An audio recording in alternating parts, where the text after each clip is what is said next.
رانا صاحب آپ سے بات کرتے ہیں. رانا صاحب السلام علیکم, آپ کو آواز آ رہی ہے؟ جی وعلیکم السلام. جی آواز آ رہی. جی بہت شکریہ رانا صاحب, آپ نے وقت دیا ہے, کیونکہ آپ مستقل خبروں میں ہیں اور آپ یہ دیکھتے رہے ہیں, کہہ رہے ہیں کہ پاکستان تحریک انصاف کے جو بانی ہیں عمران خان صاحب, ان کے ساتھ بات ہونی چاہیے. یہ آپ کی خواہش ہے یا یہ خبر ہے یا یہ آفر ہے, یہ پیشکش ہے؟ اس کو کیا رنگ اور کیا روپ دیا جائے؟ دیکھیں, میں ایک سیاسی کارکن کے طور پہ یہ سمجھتا ہوں کہ اس وقت ہم جس بحرانی کیفیت میں جکڑے ہوئے ہیں, اس کا حل جو ہے وہ ڈائلاگ سے ہی نکل سکتا ہے. اور اس بارے میں 21 اکتوبر کو پاکستان مسلم لیگ نون کے قائد میاں نواز شریف نے بھی یہ کہا تھا کہ میری 40 سالہ سیاسی زندگی کا نچوڑ یہ ہے کہ جس مشکل میں ہم اس وقت ہیں سب سر جوڑ کے بیٹھیں گے. انہوں نے سیاسی جماعتوں کے ساتھ دوسرے اداروں کی بھی بات کی, انہوں نے جوڈیشری کی بھی بات کی کہ ہم سب کو جو ہے وہ بیٹھنا ہوگا, تو پھر جا کے ہم اس دلدل سے نکل سکتے ہیں جس میں اب پھنس چکے ہیں. تو اس لیے میرا یہ کہنا کہ ہماری سیاسی جماعتوں کی, سیاستدانوں کی جو ہے وہ آپس میں گفتگو ہونی چاہیے, اور گفتگو کا نہ ہونا جو ہے وہ بنیادی طور پہ ان مسائل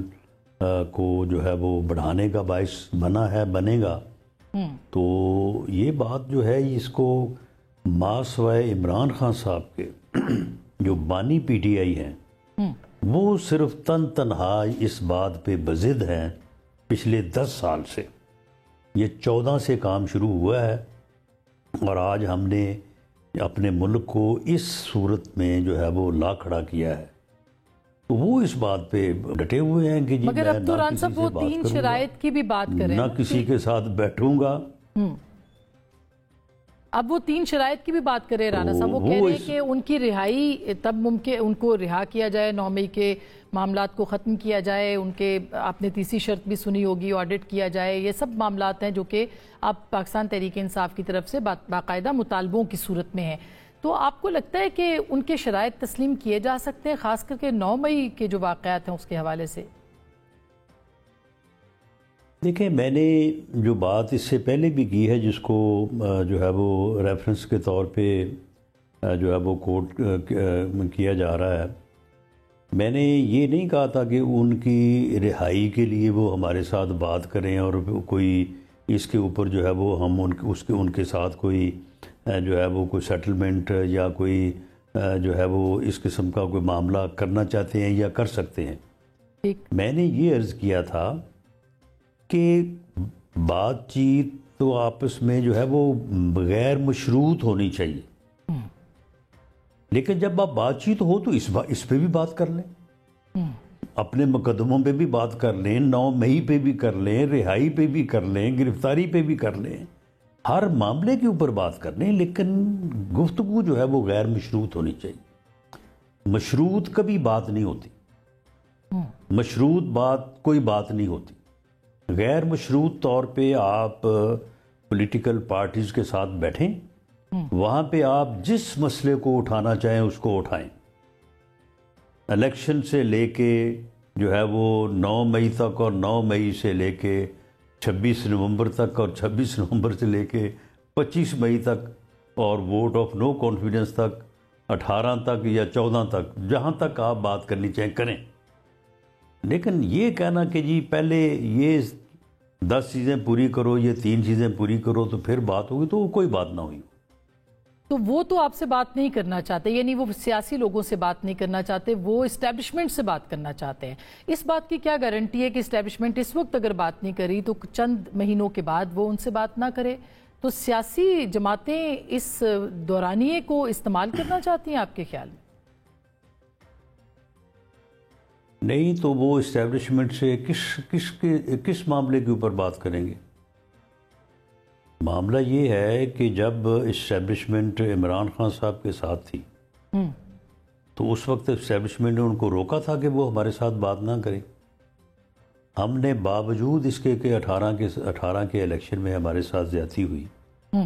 یا یوں سمجھیے کہ ان کی جو پوزیشن آج ہے ہماری اس وقت وہ تھی.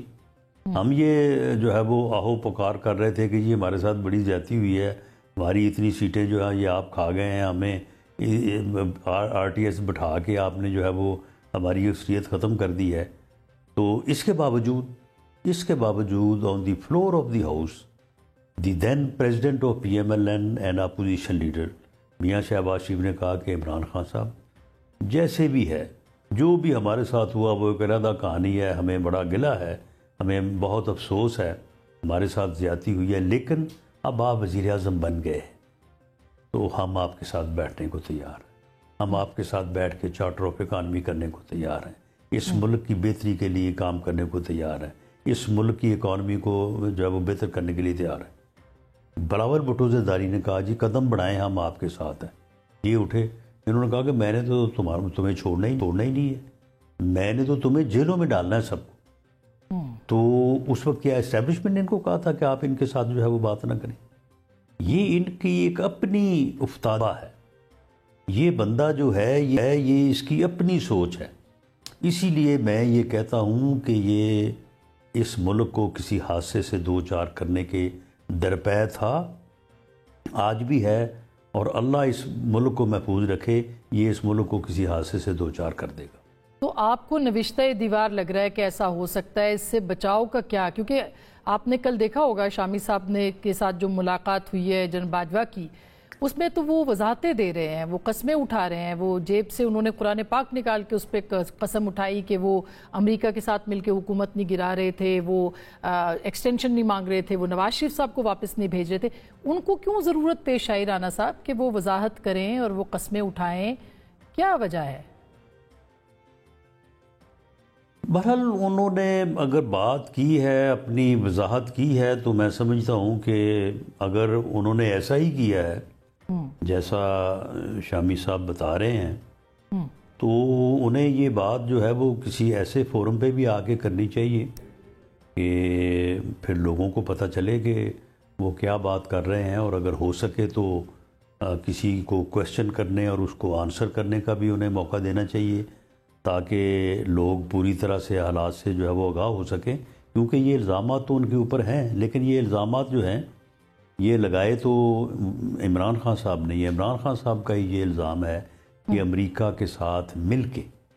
جو ہے وہ انہوں نے میری حکومت گرائی. اگر انہوں نے نہیں گروائی اور وہ قرآن پاک کے اوپر یہ بات کہنے کو تیار ہیں تو انہیں قوم کے سامنے آگے کہنی چاہیے یہ بات. تو آپ کا کیا خیال ہے؟ کیونکہ آپ خود بھی وٹنس ہیں بہت ساری چیزوں کے. جنرل باجوہ نے کیا اپوزیشن سے کہا، یا وہ جو ایک نیوٹرل ہو گئے وہ کس وجہ سے ہوئے؟ کیا لگتا ہے آپ کو؟ دیکھیں، جو بات اس وقت سامنے آئی وہ تو یہی تھی کہ اسٹیبلشمنٹ نے، دی دین اسٹیبلشمنٹ، بلکہ جو موجودہ اسٹیبلشمنٹ ہے یا جو موجودہ انتہائی اہم عہدوں پہ فائز معزز شخصیات ہیں، وہ بھی غالباً اس فیصلہ سازی میں موجود تھی. تو باجوہ صاحب کے بقول جو انہوں نے اپنی الوداعی سپیچ کی، وہ ریکارڈ کا حصہ ہے، اس میں انہوں نے کہا کہ جی ہم نے یہ فیصلہ کیا ہے کہ ہم سے غلطیاں ہوئی ہیں، ہم نے یہ کیا ہے، لیکن اب ہم نے فیصلہ کیا کہ ہم نیوٹرل رہیں گے اور ان چیزوں میں ہم حصہ نہیں لیں گے. ملک کی سیاست کو جو ہے وہ ہم اپنے سے جو ہے وہ ریگولیٹ نہیں کریں گے، بلکہ اسے سیاستدانوں کو جو ہے وہ اپنے انداز سے چلانے کا موقع دیں گے. تو اس کے بعد پھر جو ہے وہ ہوا عدم اعتماد. اب عدم اعتماد میں ووٹ آف نو کانفیڈنس میں عمران خان صاحب کی لڑائی اسٹیبلشمنٹ سے اس بات پہ نہیں ہوئی کہ اسٹیبلشمنٹ مداخلت کرتی ہے سیاست میں، اور اسٹیبلشمنٹ جو ہے یہ حکومت کو مجبور کرتی ہے یا حکومت کو جو ہے وہ کنٹرول کرتی ہے. ان کے ساتھ ان کی لڑائی اس بات پہ ہوئی کہ یہ کہہ رہے تھے کہ آپ مداخلت کریں. انہوں نے کہا جی نہیں، ہم نے فیصلہ کر لیا، ہم اب نیوٹرل ہیں. تو انہوں نے کہا کہ جی نیوٹرل تو جانور ہوتا ہے، تو یہ تو چوکی دار ہیں. یہ چوکی دار کیسا چوکی دار ہے گھر میں جو ہے وہ چور آ جائیں، یعنی وہ ہمیں سمجھتا ہے کہ ہم ڈاکو ہیں، اور ڈاکو جو ہے وہ ووٹ آف نو کانفیڈنس لا رہا ہے، تو کہتا ہے جی گھر میں ڈاکو آ جائے، اور چوکی دار کہے کہ جی میں نے جو ہے وہ فائر نہیں کرنا یا میں نے کوئی مداخلت نہیں کرنی، تو یہ کیسے ہو سکتا ہے؟ یہ وہ چیزیں ہیں جو عمران خان صاحب جلسوں میں کرتے رہے ہیں۔ تو اس لیے یہ لڑائی جو اس وقت عمران خان صاحب کی ہے وہ تو اسٹیبلشمنٹ کے ساتھ یہ نہیں ہے کہ اسٹیبلشمنٹ جو ہے وہ سیاست میں یا حکومت میں جو ہے وہ عمل دخل نہ رکھے، بلکہ اس کی تو لڑائی یہ ہے کہ آپ کیوں نہیں مداخلت کرتے، آپ کیوں نہیں معاملات کو جو ہے وہ کنٹرول کرتے، اور اپنا جو ان کا پونے 4 سال کا ٹائم ہے وہ اسٹیبلشمنٹ سے مسلسل اپنی حکومت کے لیے مدد لیتے رہے، بلکہ وہ اس وقت تو کہتے تھے کہ آئی ایس آئی جو فون ٹیپ کرتی ہے یہ تو بڑا اچھا کام کرتی ہے، اسے کرنا چاہیے یہ۔ تو ران صاحب اس بات کی گارنٹی ہے کہ عمران خان صاحب کے ساتھ اسٹیبلشمنٹ بات نہ کرے، اور آپ کو پتہ ہے کہ جنرل باجوہ بہرحال ان کے اوپر یہ الزام لگتا ہے کہ انہوں نے نواز شریف صاحب کو واپس باہر بھجوایا تھا، تو اس بات کی کیا گارنٹی ہے کہ وہ کل کو ڈائریکٹلی ان کے ساتھ بات نہ کریں؟ دیکھیں اسٹیبلشمنٹ جو ہے وہ ملک کی بہتری کے لیے تو جو ہے وہ حکومت وقت کے ساتھ جو ہے وہ کام کرنے کو تیار ہے، کام کر بھی رہی ہے، لیکن اگر کوئی یہ کہے کہ اس کی مدد کی جائے اور اس کی مدد کر کے اس کو ووٹ آف نو کانفیڈنس سے بچایا جائے یا اس کی حکومت بنوائی جائے، تو میرا خیال ہے کہ اسٹیبلشمنٹ جو ہے وہ ان چیزوں میں نہیں پڑے گی۔ یہ ان کا فیصلہ ہے کہ انہوں نے جو ہے وہ ان چیزوں میں نہیں پڑنا اور انہوں نے نیوٹرل رہنا ہے۔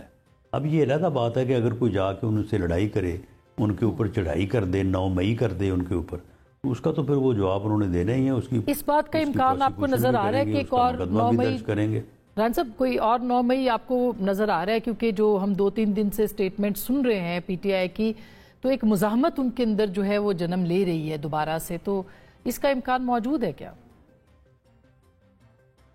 نہیں، میرا نہیں خیال کہ اگر وہ ایسا کریں گے تو وہ چند لوگ ہی ہوں گے، چند سے مراد کے چند 100 لوگ، جس طرح سے 9 مئی کو بھی ان کا یہ خیال تھا کہ عوام ہمارے ساتھ بہت بڑی تعداد میں نکل آئیں گے اور ہم ہر چیز کے اوپر غالب آ جائیں گے، لیکن وہ ان کا خواب پورا نہیں ہوا اور عوام نہیں نکلے، لیکن ان کے چند 100 ورکرز جو ہے وہ ان کے ساتھ نکلے، اور جو انہوں نے کہا تھا وہی انہوں نے کیا۔ 9 مئی کو جو ہوا وہ باقاعدہ پی ٹی آئی کی پلاننگ سے ہوا، پی ٹی آئی کی منصوبہ بندی سے ہوا۔ بانی پی ٹی آئی جو ہے وہ اس منصوبہ بندی میں اپنی 2nd اور 3rd ٹیئر قیادت کے ساتھ بالکل ملوث تھے، ملزم ہیں اس بات کے۔ تو اس کو ثابت کیسے کریں گے وہ سر؟ چند 100 نکلے، اور ثابت تو ان کے اپنے ٹیلی فونک پیغامات ہیں، ان کی اپنی ویڈیوز ہیں، یہ جہاں پہ آگ لگا رہے ہیں سارے لوگ، یعنی یہ تو ایک ایسا عمل ہوا ہے کہ اس عمل کی تو میرا نہیں خیال کہ باہر سے کوئی ایویڈنس لانے کی ضرورت ہے، ہر چیز موجود ہے۔ لیکن چاہیے تو یہ تھا کہ ان کو 3-4 مہینوں میں پروسیکیوشن مکمل کر کے ان کو سزائیں ہونی چاہیے تھی، جو ان کو سزائیں نہیں ہوئیں تو اس میں جو ہے وہ ان کو اپنی مظلومیت کا پراپیگنڈا کرنے کا جو ہے وہ موقع ملا۔ وہ سزائیں کیوں نہیں ہوئی رانا صاحب؟ کیونکہ آپ بار بار ہماری طرف ہاں آپ اس وقت وزیر داخلہ تھے، یہ کیوں پروسیکیوشن ٹھیک نہیں ہوئی اور کیوں سزائیں نہیں ہو سکی؟ کیونکہ یہی بار بار ہو رہا ہے، آپ بھی یہی کہتے ہیں، جاوید لطیف صاحب بھی یہ کہتے ہیں کہ کہیں نہ کہیں کوئی ساز باز ہے، تو کیا وجہ ہوئی پھر؟ نہیں دیکھیں، بات یہ ہے کہ میں بالکل اس بات پہ معترض ہوں کہ یہ ان کے سپیڈی ٹرائل ہونے چاہیے تھے، سزائیں ان کو ملنی چاہیے تھیں، لیکن کیونکہ یہ پنجاب میں کیئر ٹیکر گورنمنٹ کے پاس یہ سارا جو ہے وہ معاملہ تھا، تو میں اس میں نیت کی خرابی کی بات میں نہیں کرتا۔ لیکن انہوں نے کوشش بھی کی ہے، لیکن بعض بیچ میں رکاوٹیں پڑتی رہی ہیں، اور یہ لیگل ٹیم جو ہے، لیگل ٹیم میں سمجھتا ہوں کہ اس میں جو ہے وہ اپنے کام کو بہتر طور پہ جو ہے وہ کمپلیٹ نہیں کر سکی، تو اس میں کمی کوتاہی تو ہے، لیکن اس میں کوئی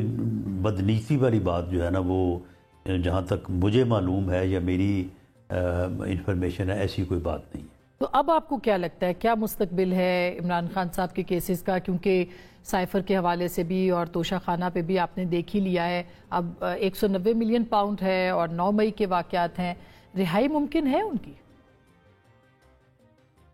دیکھیں 9 مئی کے واقعات ہوں یا سائفر والا کیس ہو یا 190 ملین پاؤنڈ والا، یہ اتنے اور توشہ خانہ، ایون توشہ خانہ، یہ کیسز تو 2 × 2 = 4 ہیں، بڑے مضبوط کیسز ہیں، ایویڈنس موجود ہے۔ یعنی ان کیسز میں جو الزام ہے عمران خان یہ کہہ ہی نہیں سکتا کہ میں نے یہ نہیں کیا،